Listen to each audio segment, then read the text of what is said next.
मतलब आज इश्क़ रू गरचे मजाजीस, मतलब आज इश्क़ रू गरचे मजाजीस के आ बहरे हकीकत कार साजीस, के आ बहरे हकीकत कार साजीस।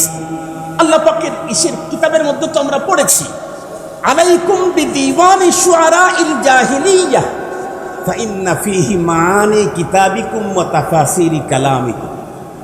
আমাদেরকে তো বলা হয়েছে তোমরা এই জাহিলি যুগের কবিদের কবিতাও তোমরা পড়বা। এক দি মজনু বখলওয়াত গাহেরাজ গুফতে এ পরওয়ারদিগারে বেনায়াজ, तू चेरा नामंबा मजनू कर दाई इश्क लाइली दर्देलम तू दादाई।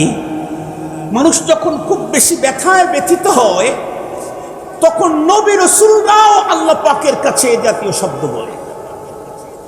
আফাহাসিব আম হাসিবতুম আন তাদখুলুল জান্নাহ ولما يأتكم مثل الذين خلوا من قبلكم مستهم البأساء والضراء وزلزلوا حتى يقول الرسول والذين معه متى نصر الله ألا إن نصر الله قريب। বেশি ব্যথায় ব্যথিত হলে তখন মানুষ নিরুপায় হয়ে শেষ পর্যন্ত কার দিকে যায়?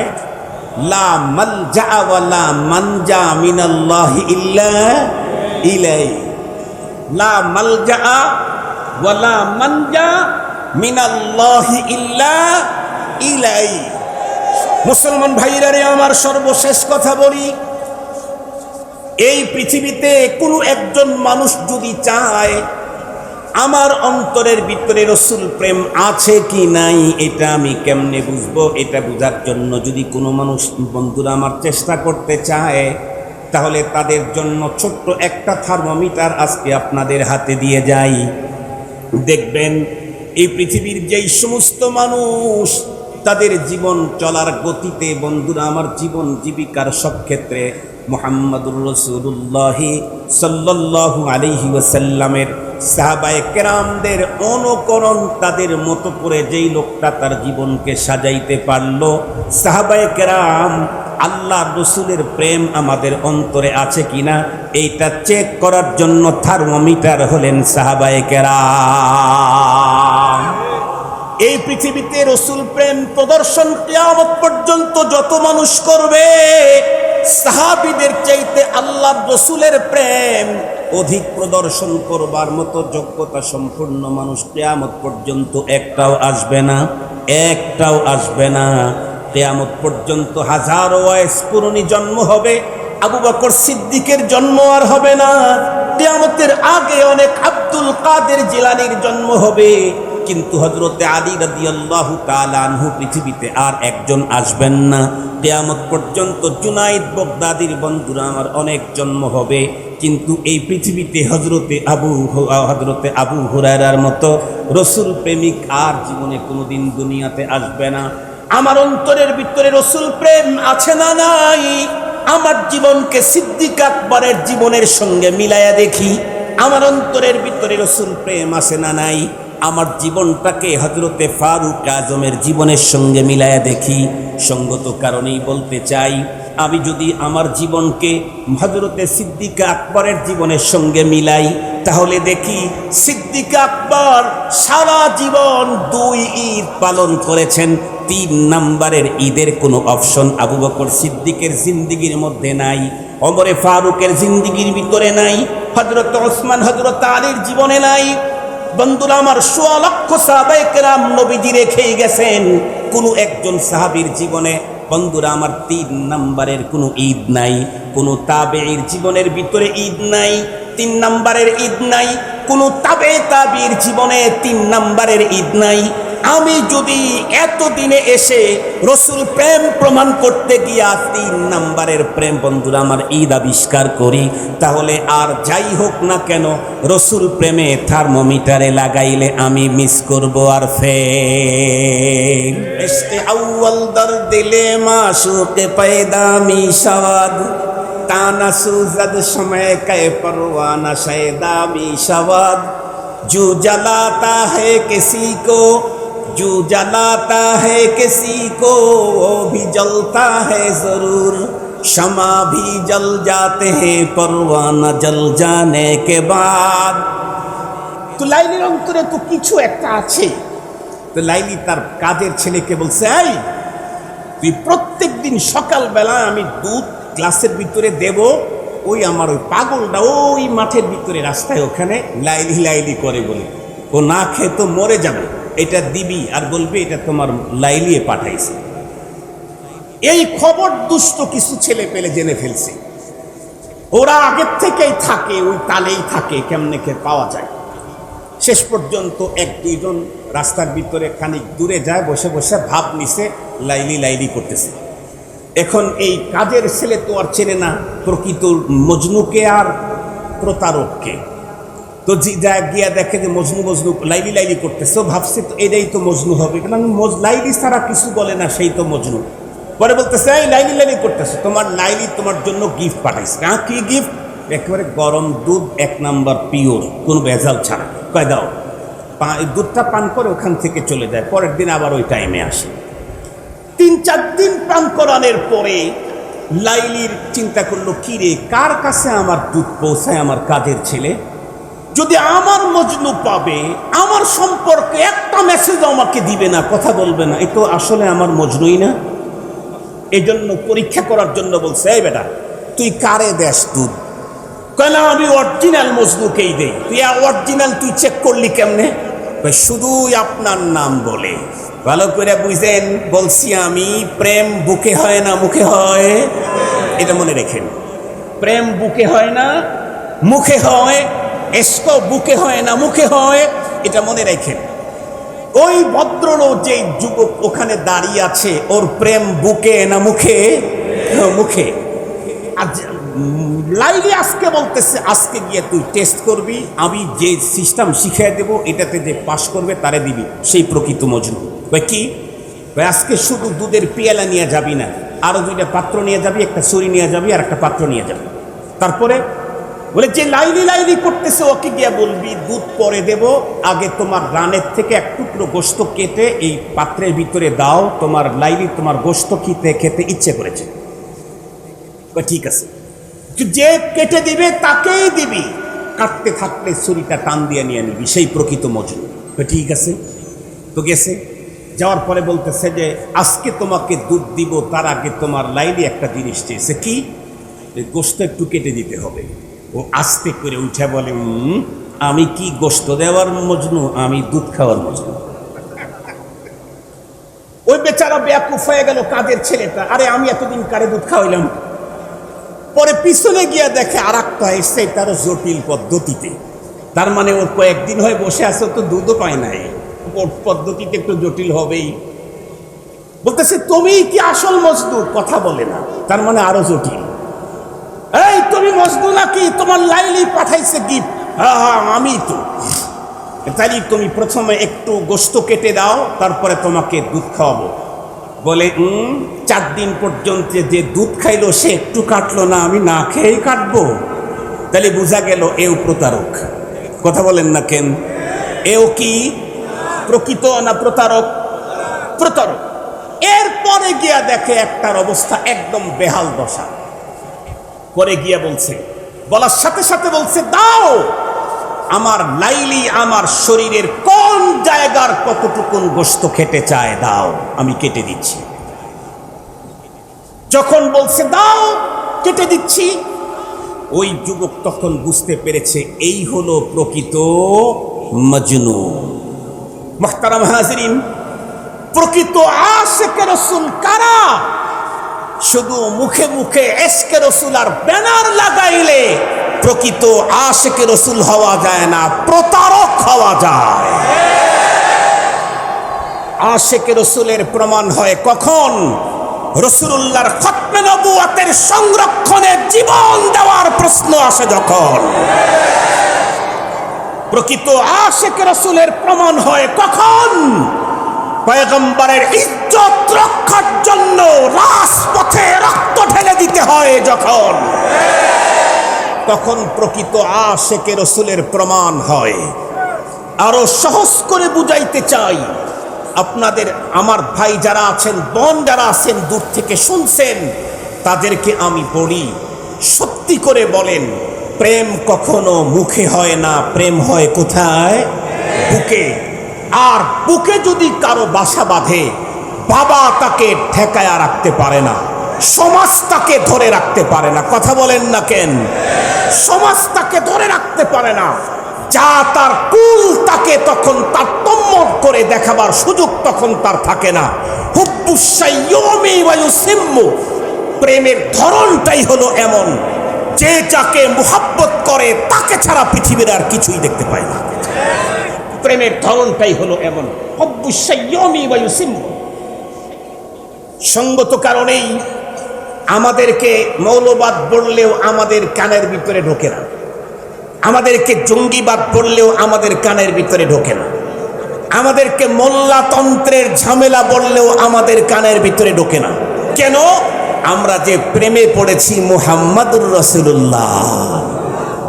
এ কারণে তোমরা যতই বকা দাও, আমাকে রাসূলুল্লাহ থেকে দূরে সরাইতে পারবা না।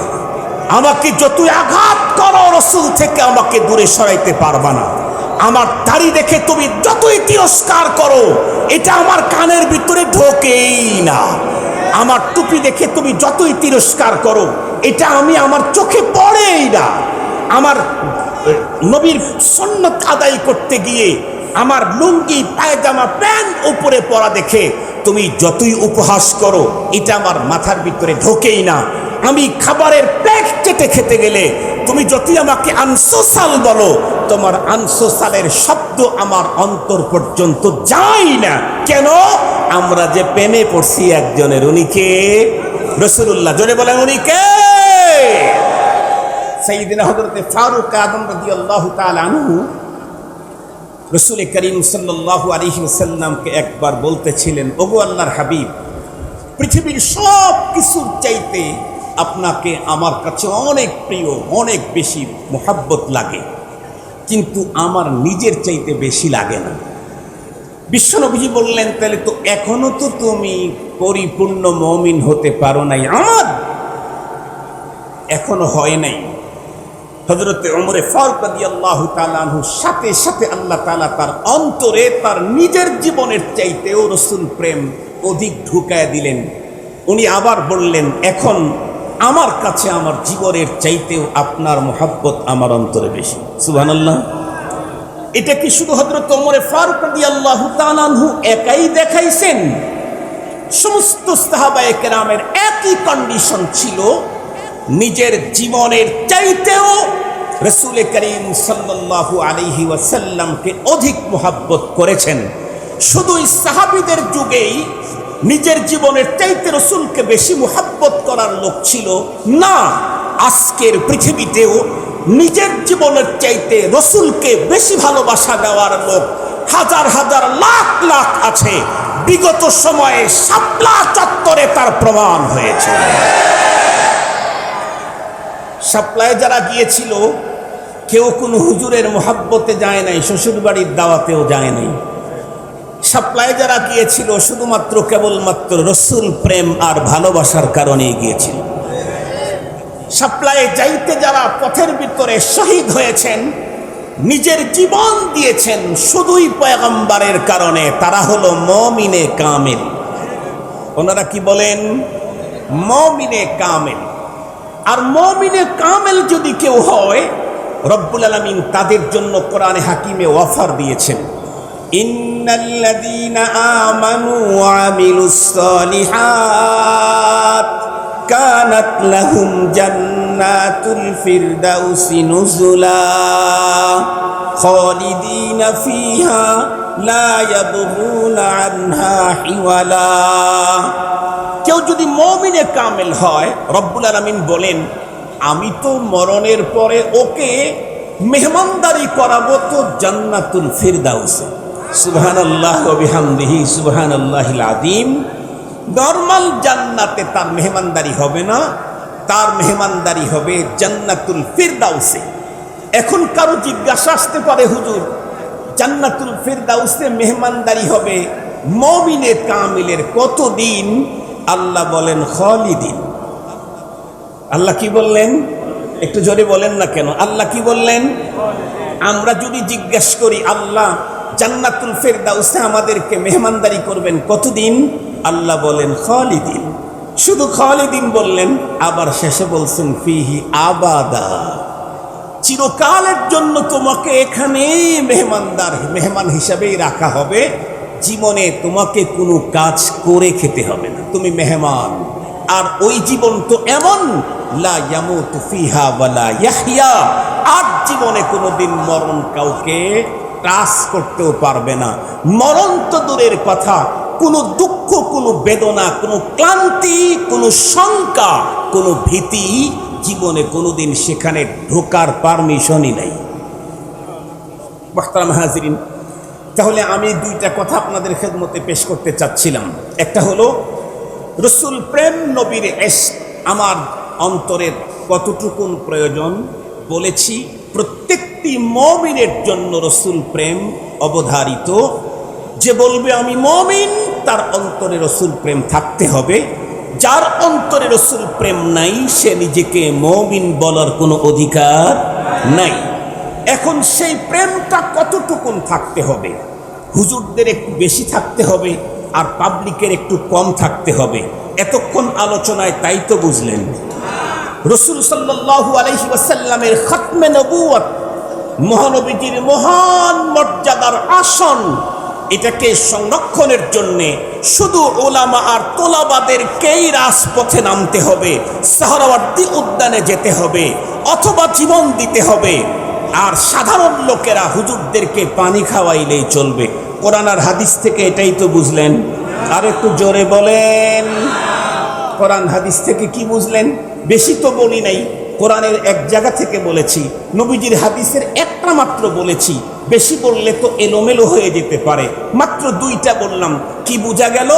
তুমি যেই হও, নারী হওয়ার পুরুষ হও, শহরের হওয়ার গ্রামের হও, ছাত্র হওয়ার আর টিচার হও, প্রধান উপদেষ্টা হওয়ার উপদেষ্টার ওই কি বলে দফতরের ওই তুমি একজন নাইট গার্ড হও, যেই হও না কেন, মুমিন যদি হতে চাও, এহকাল আর পরকালে আল্লাহর আযাব থেকে নিজেকে যদি 100% মুক্ত করতে চাও, তাহলে তোমার অন্তরে তোমার পিতামাতা, তোমার সন্তানাদি, তোমার ভাই বোন, তোমার ছেলে মেয়ে, তোমার রিলেটিভ আপনজন, তোমার সম্পদ, তোমার ব্যবসা, তোমার ঘরের চাইতেও রসুল প্রেম তোমার অন্তরে বেশি হতে হবে।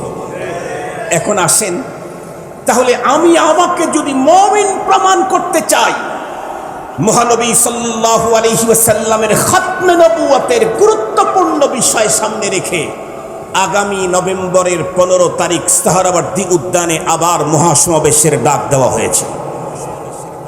সেই দিন দেখা যাবে আল্লাহ ইমানদারদেরকে যেই পরিমাণে রসুল প্রেম প্রদর্শন করতে বলেছেন, ওই পরিমাণে রসুল প্রেম প্রদর্শন করার জন্য কারা কারা সামনের দিকে আগায়, সেই দিন দেখা যাবে।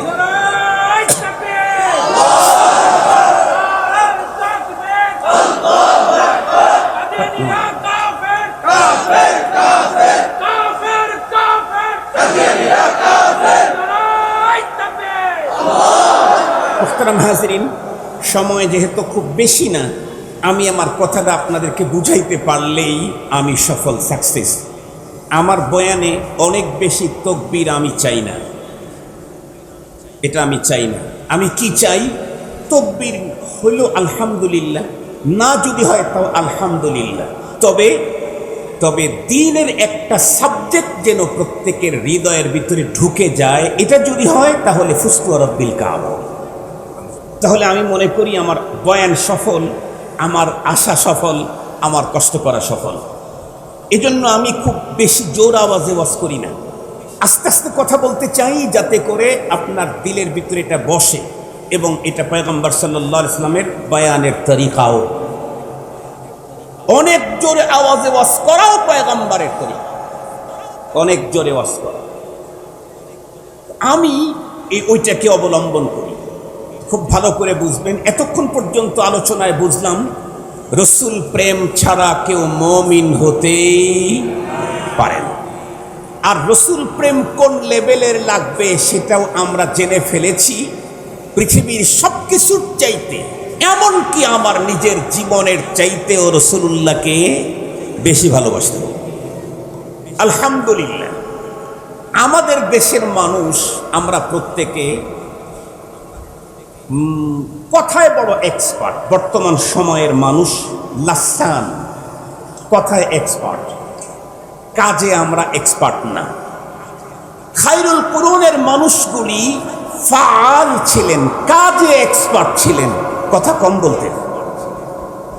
আমরা কথা খুব বেশি বলি, অনেক সুন্দর সুন্দর কথা বলি, কিন্তু আমাদের কাজে আমরা এক্সপার্ট না।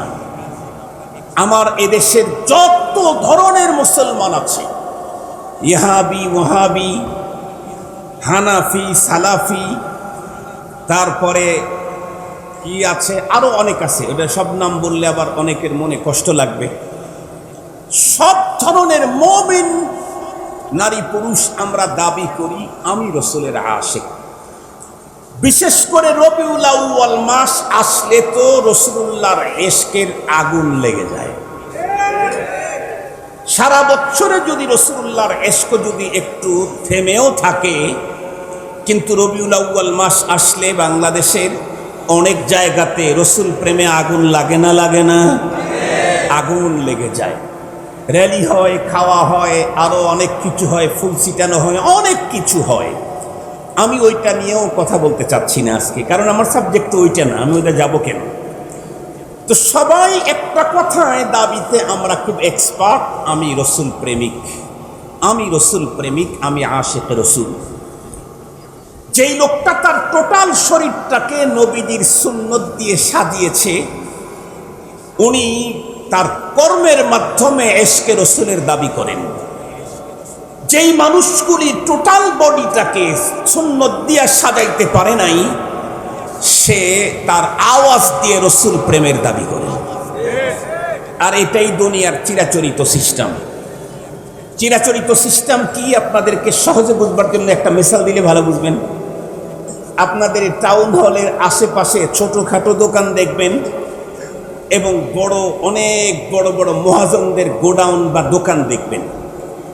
আমি যেটা দেখেছি, অনেক বড় ব্যবসায়ী একেবারে এক্সপোর্ট ইম্পোর্টের ব্যবসা করে, এই জাতীয় ব্যবসায়ীর ব্যবসার রুমের ভিতরে শুধুই চেয়ার থাকে, টেলিফোন থাকে, থাকে মেমো, থাকে ব্যাংকের চেক, সেখানে হয়তোবা মালামাল থাকেই না, থাকলেও দুই এক পিস করে থাকে।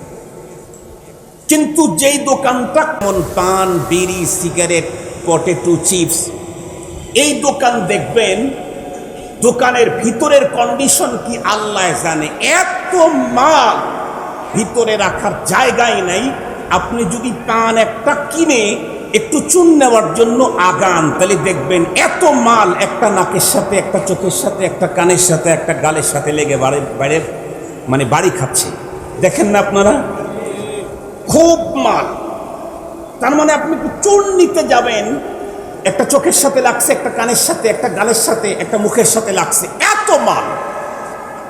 যারা সাধারণ মানুষ চিন্তাশীল না, তারা চিন্তা করে, আল্লাহ, এই লোকের যে কি পরিমাণে পুঁজি, আর কি পরিমাণে অ্যাসেট, কি পরিমাণে মাল, ভিতরে জায়গা পাচ্ছে না, বাইরে একেবারে সাপারের সাথে চতুর্দিক দিকে ঝুলা রাখছে, একটু পানে চুন নিতে যাব তাই পারতেছি না, এত মাল। কিন্তু গভীরভাবে যদি একটু ভালো করে সুযোগ করে ভিতরে উকি ঝুঁকি দিয়ে দেখেন, দেখবেন যা আছে সব বারান্দায়, ভিতরে কিছুই নাই। ঠিক বললাম না? ঠিক বললাম? যা আছে সব কোথায়? বারান্দায়, শাটারের সাথে, ঘরের বাইরে, ভিতরে কিছু নাই। বেশির থেকে বেশি চেরা কাটা আছে আর একটা নর্মাল বালিশ আছে ওখানে, অথবা খানা দানা খায় বেচারা গরিব মানুষ, এজন্য অল্প কিছু ওখানে খাবার টাবার আইটেম রেখে দিয়েছে, এছাড়া আর ভিতরে কিচ্ছু নাই। কিন্তু বাহির থেকে মনে হবে আল্লাহ কি পরিমাণে মাল, ভিতরে জায়গা নাই। আমাদের দেশের সেম তদ্রুপ কিছু মানুষ আছে যারা রসুল প্রেম তাদের গোডাউনে ঢুকায়া রাখছে, এজন্য তারা এই সাতারে এসকে রসুল আশেকে রসুলের স্লোগান অত বেশি দেয় না। কিছু মানুষ আছে যাদের গোডাউনে ভিতরে রসুল প্রেম বলতে কিচ্ছু নাই, এজন্য লাল নীল রঙের বাতি জ্বালায়া বাইরে বড় বড় স্লোগান লাগায়। আমি জিজ্ঞাসা করতে চাই, সত্যি কি প্রেম মুখে বলার জিনিস না বুকে ধারণ করার জিনিস? প্রেম কি মুখে হয় না বুকে হয়? ভালো করে বুঝে বলবেন, প্রেম মুখে হয় না বুকে হয়? মুখে যেটা হয় সেটা কি? চিটারি। কথা বলেন না কেন? সেটা বাটপাড়ি। কথা বলেন না কেন? সেটা হয় প্রতারণা। যেমন এক ছেলে আর এক মেয়েকে বলছে আনা ওহিব্বুক, আমি তোমারে খুব মোহাব্বত করি, সিরিয়াস মোহাব্বত করি। তো ও যদি একে মোহাব্বত করে, মোহাব্বতের তাকাজা কি? মোহাব্বত তো কোনো কিছু চাইবে। মোহাব্বতের তাকাজা হলো যে যাকে মোহাব্বত করে সে তার মানসা পূরণের জন্য নিজের জীবনটাকে দিতেও দ্বিধা করে না। আর এই পোলায় ওই মাইয়াডারে বলছে আমি তোরে মোহাব্বত করি, কিন্তু একদিন কফিও খাওয়াইতে নিয়ে যায় না। তাইলে বোঝা গেল ও মুখে মুখে মোহাব্বতের স্লোগান দিয়েছে, ও প্রতারক। কথা বলেন না কেন? ও কি প্রতারক। মোহাব্বতের তাকাজা হাকিকি প্রকৃত মোহাব্বত যদি হয়, এটা মুখে হয় না কিসে হয়? বুকে হয়। আর বুকে যদি কারো প্রেম বসে যায়, তখন সে তার চোখ দিয়ে শুধু তার প্রেমিকাকেই দেখতে পায়, অন্য কাউকে তার চোখে পড়েই না। মজার দুইটা ঘটনা আপনাদেরকে শোনাই, তারপরে আমাদের জীবনের সাথে রসুল প্রেম কতটুকুন আছে থার্মোমিটার দিয়ে চেক করে আমি এখান থেকে চলে যাব ইনশাআল্লাহ। ইনশাআল্লাহ। মুহতারাম হাজরিন, জুলাইখার নাম শুনছেন, ইউসুফ আলাইহিস সালামের নাম শুনছেন, শিরিন নাম শুনছেন, ফরহাদের নাম শুনছেন, লাইলির নাম শুনছেন, মজনুর নাম শুনছেন। আমরা পড়েছি আমার উস্তাদের কাছে, ওনার বাড়ি মিরসরাই ছিল। হুজুর একটা কিতাব আমাদেরকে পড়াইতেন, ইউসুফ জুলাইখা, আল্লামা জামি রহমাতুল্লাহি আলাইহির লেখা, অনেক মোটা কিতাব। সারা বছর শুধু হুজুরের কাছে সূরা ইউসুফের তাফসীর পড়ছি, আর পড়ি নাই। সারা বছর 10 পারা কোরআন তরজমা ছিল, হুজুর সারা বছরে 1 পারা পড়াইছেন। উনি ওইখানে ঘটনা বর্ণনা করতেছিলেন, হুজুর ওইটা কবিতা শেয়ারের কিতাব। তো একদিন মজনু ছিল হলো রাজপুত্র, রাজার ইন্তেকালের পরে সে নিশ্চিত রাজা, নিশ্চিত, কারণ রাজতন্ত্র। কিন্তু এই মজনু, ওর নাম আসলে মজনু, নাম তো কায়েস। আমরা যেমন সুস্থ মানুষ মেধায় যদি প্রবলেম হয় তারে নামে বলি না পাগল বলি, এই পাগল, এই মজনু মানেও পাগল। তো পরে সবাই ওরে পাগলই বলে, মজনুই বলে, এটা নামের মতো হয়ে গেছে। বাদশা চিন্তা করলো আমার ছেলে এত বড় বিশাল রাজত্ব রেখে একজন মেয়ের পিছনে এই পরিমাণে পাগল হইল, এত বড় প্রেমে পড়লো, তো মেয়েটার একটু চেহারা দেখা দরকার, একটু দেখে আসি তো একদিন কি চেহারার অধিকারী, যে রাজত্ব তার কাছে কিছু না। তো একদিন রাজা তো প্রোটোকল দিয়েই লাইলির বাসায় গেছে, গিয়া দেখে ইন্না লিল্লাহি ওয়া ইন্না ইলাইহি রাজিউন, কালাডার মধ্যেও 3 নাম্বার। কি বললাম? সুন্দরের মধ্যে 3 নাম্বার বলি নাই, কালাডার মধ্যে 3 নাম্বার। আপনাদেরকে ভালো করে বুঝাবার জন্য বলছি, একটু মোবাইল করলাম আর কি। এই অবস্থা দেখে বাদশা অবাক হয়ে লাইলিকে জিজ্ঞেস করছে, আজদিগার খুবাতু আফজু নিস্তি, এই মাইয়া তুমি তো অন্য 10টা সুন্দরী মেয়ের মতো না, ফার্স্ট লেডি তো নাই, তুমি তো লাস্ট লেডি বলা চলে না। এরপরে আমার ছেলের কাছে তোমার দাম আমার রাজত্বের চাইতে বাড়লো কেন? তখন ওই কালাডার মুখ থেকে হীরামানিক মুক্তার চাইতে দামি কথা বের হয়েছে। আপনারা আবার তারে কালামানিক বানাইেন না, আপনারা আবার তারে কি বানাইেন না, কালামানিক। ভুলে গেছেন বুঝি স্বাধীনতার পরে? ওই কালামানিকই তো আমার নামটাও লিখে দিয়েছে 37 নম্বরে। আমার নাকি অনেক টাকা, এই টাকা তদন্ত করতে হবে। এত অর্থ সম্পদ কোথা থেকে আছে? অথচ আমি আমার নিজ গ্রামেই ধনীদের সিরিয়ালে কয় নাম্বারই আছে আল্লাহই ভালো জানে। তাও আমি হলাম গ্রামের ধনী, শহরের ধনী না। যাই হোক, ওই কালামানিকটা তখন কি বলছে? গুপ্তে খামোশ চুত মজনুনিস্তি বলছে, বাদশাহ আপনি বাদশাহ হওয়ার কারণে রাজত্বের মূল্য আপনি বুঝেন,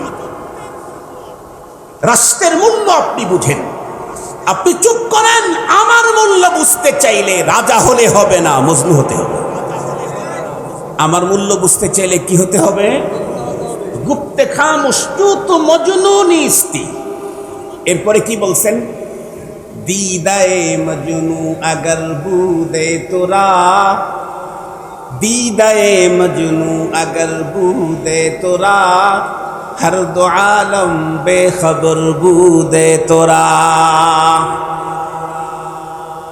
আমার মূল্য বুঝতে চাইলে তোমার চোখ লাগাইলে হবে না।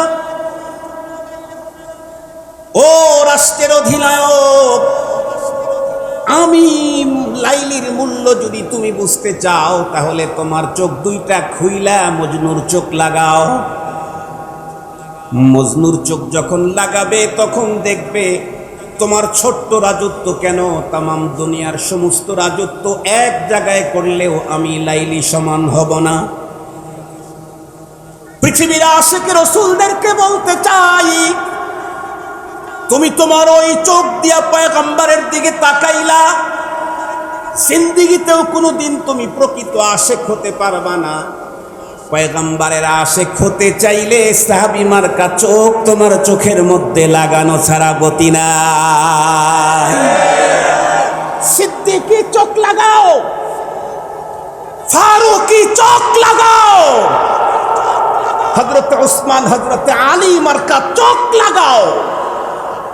তাহলে তোমার কাছে বাংলাদেশের নেতৃত্ব চেয়ার, পাকিস্তান আর ইন্ডিয়ার নেতৃত্ব চেয়ার, বাররে সগীরের নেতৃত্ব আর চেয়ার, তামাম আলমের চেয়ার তোমার কাছে পয়গম্বরের চাইতে কোনো দিন বড় মনে হবে না। সব তোমার কাছে হিচে নিচ মনে হবে। সবচাইতে বড় মনে হবে মুহাম্মদুর রাসূলুল্লাহ সাল্লাল্লাহু আলাইহি ওয়াসাল্লাম। বলতেছিলাম প্রেম মুখে হয় না বুকে হয়? আবার বলেন, প্রেম মুখে হয় না বুকে হয়? মুখে যদি প্রেম হয় তাহলে সেটা কি প্রকৃত প্রেম না বাটপাড়ি, প্রতারণা? প্রতারণা। এই মজনুর একটা ঘটনা আপনাদেরকে শোনাই। মজনু যেহেতু প্রকৃতই প্রেমে পড়েছিল লাইলির, তার অবস্থা কি ছিল? আমার আপনার যদি রসুল প্রেমে এই অবস্থা হয় তাহলে আমি প্রকৃত আশিক। এজন্য কবি বলেছেন,